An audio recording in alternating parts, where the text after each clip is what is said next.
Okay, we got interrupted by a phone call, so I was talking shit about night vision. That's just the reality of the night vision thing.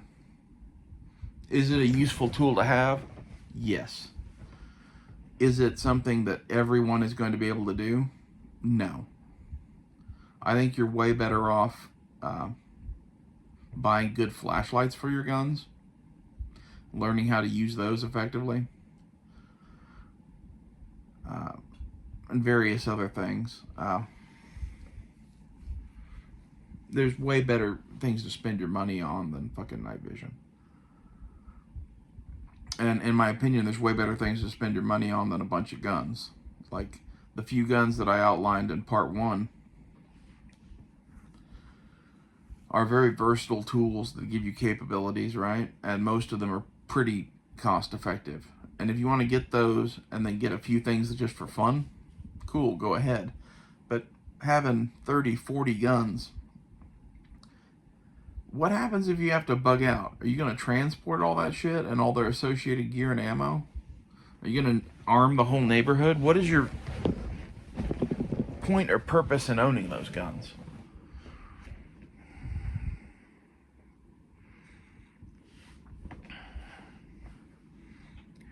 You know, well, I'm a gun collector and I just enjoy guns. Okay, that's a valid and good reason. But don't think that having a fucking arsenal like that is going to help you any more or less than the 4 or 5 guns I already outlined in the first video. It's one of those things where, like, the stuff that's going to matter to make you actually survive long term in some of these scenarios is knowledge,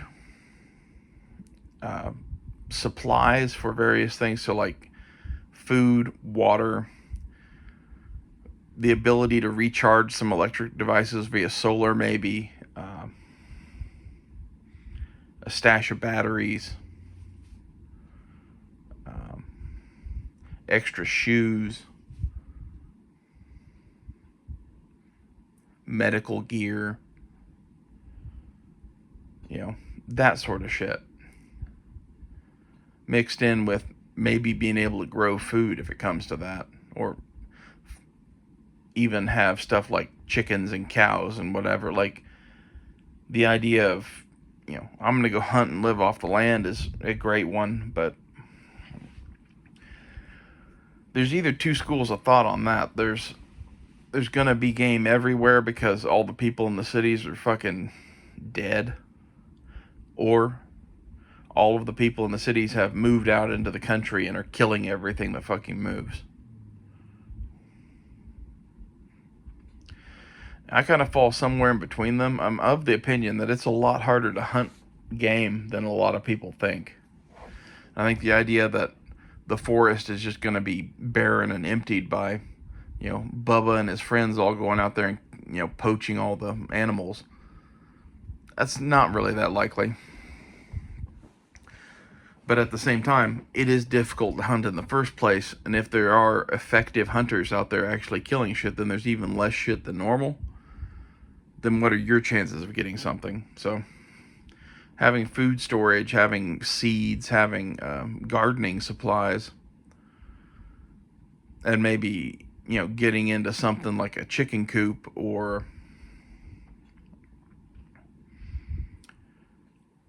some sort of animal that doesn't take a lot of fucking work and maintenance. Like, cows are great, but do you have the land for them? Probably not. You know, if you have a backyard or something like that, you're pretty much limited to chickens. Maybe rabbits, but rabbits kind of suck. There's a whole thing called rabbit starvation, right? Where you don't get enough fat and your body starts eating itself and you end up going crazy and dying. If you have a little bit of land, you could get sheep or something like that. They take less room than cattle. But all of this isn't an arsenal of weapons to survive the end of the world. Like, guns are one thing to have. And I'd focus on everything I just talked about before I focused on tactical gear and night vision. And that's what really makes me laugh about that civilian Green Beret video I talked about from Brass Facts. And I don't know if I mentioned that in the last video or not. I did in the best shit hits the fan gun. Brass Facts made a video entitled The Civilian Green Beret that I highly encourage you to go watch and laugh at, because the dude has probably $30,000 or $40,000 worth of guns and tactical gear, and I guarantee you he doesn't have any seeds, he doesn't have any medical gear to speak of other than whatever's in his trauma kit. I'd be very surprised if he already had these bases covered. You know, a solar generator. Now, are you going to live long enough to use that shit? I would say probably yes, especially if you have food storage. Which, you know, I don't know how many people I know that have $40,000 worth of tactical equipment but have no food storage. The number is very far from zero around here. And the reality is, for those people, the second they go to use that tactical gear or whatever, they're probably going to die rather quickly. Whether it's, you know, being killed by some gang or the government, which is basically a gang, or, you know, Bubba and his cousins with an SKS killing them at their cattle ranch because they're out there trying to get food. Something like that is going to happen to those people.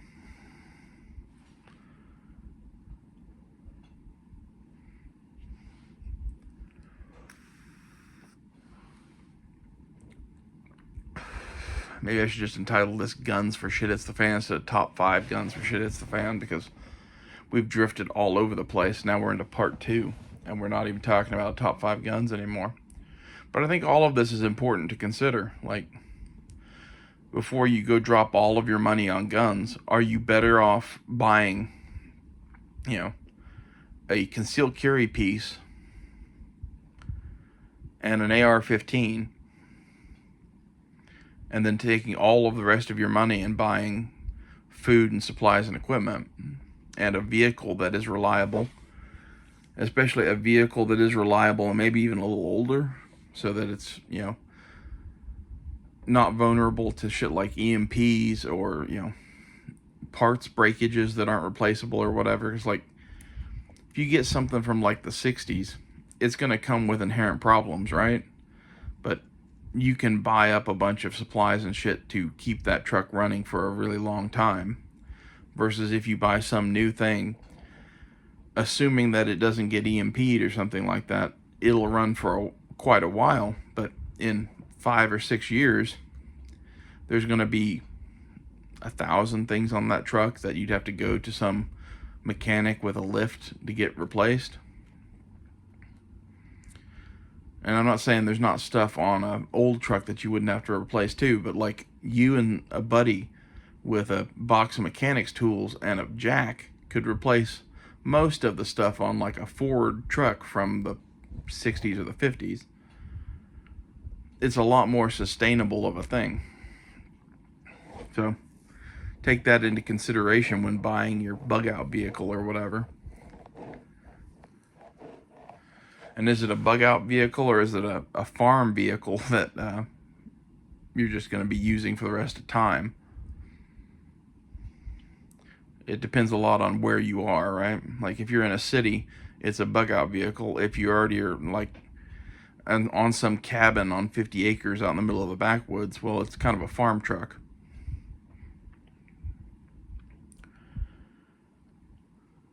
And all of this matters in the conversation about shit hit the fan guns, because all of it's more important than the shit hit the fan guns.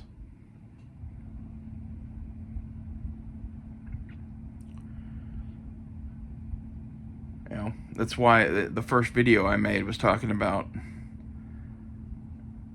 the best gun for shit hits the fan is a carry pistol. And I'll stand by that. There's a lot of people that would disagree with that and be like, nah, man, I need my AR-15 and my shotgun and 100 billion rounds of ammo, and I'm going to fight the government and whatever. And that's cool. Those dudes are going to be dead. Dead as Dillinger.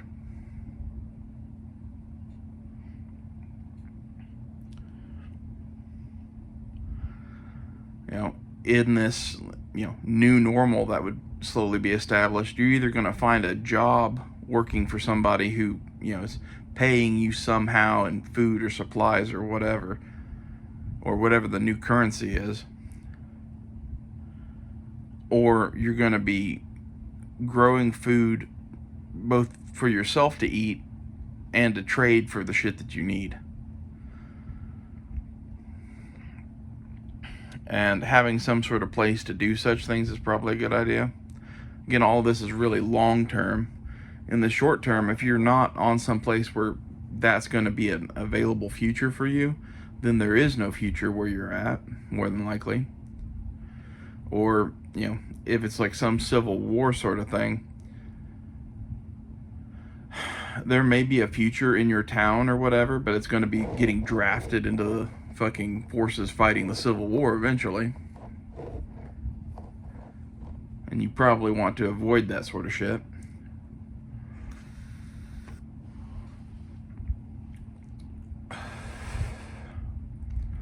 The good thing about the Civil War type scenario is eventually one side or the other is going to win that, and then society comes back. If all the nukes went off or some shit like that, and, you know, now we're in nuclear winter and whatever, that's just, no one's going to live probably, so don't worry that much about that one. But if it is, you know, there was a coronal mass ejection and there is no more fucking electric grid, and there won't be for years, that's kind of more the situation that I think you could actually survive in, and that is why my list is kind of focused on that. And as such, if you do get a solar generator and shit, having something to keep that shit in where it's protected from such things is probably a good idea. And the same thing goes for any optics or lights you have that are going to be used in the emergencies on your guns. To circle back around to what these videos are actually about, there's a lot of electronic accessories on guns these days. In a metal gun safe, your guns are probably pretty safe from such things. It makes a pretty good Faraday cage. If you don't have that, whatever Faraday cage or protection you make for your solar charger or whatever you're going to get to do that, if you get something to do that, you might want to put whatever batteries and electronics you have for guns too in there.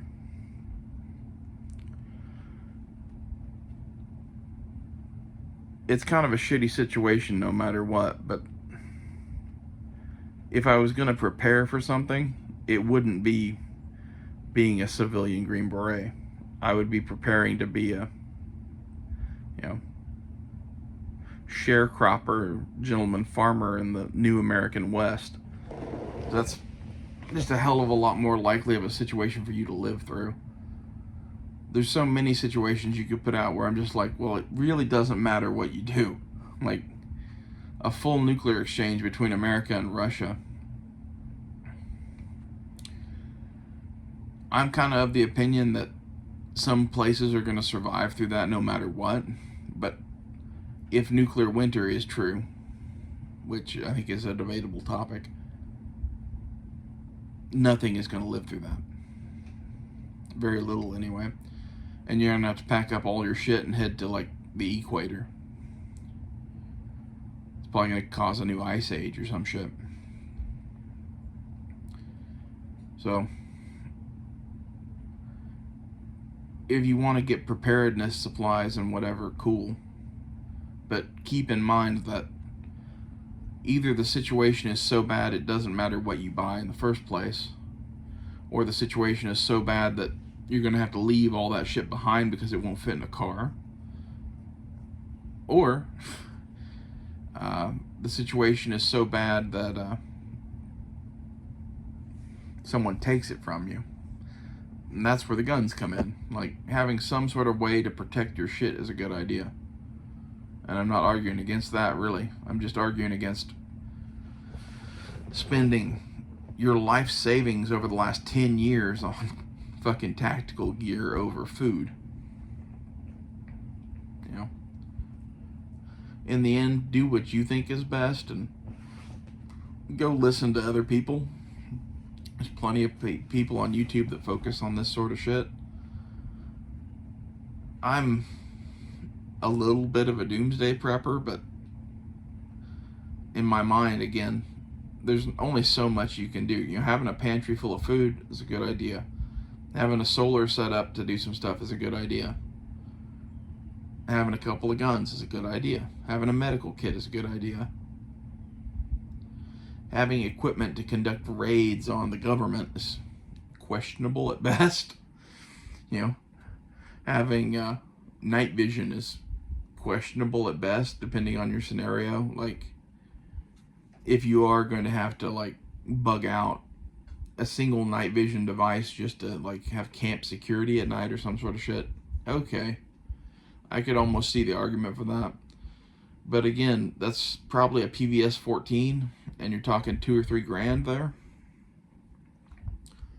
What else don't you have that you need that you should spend that money on?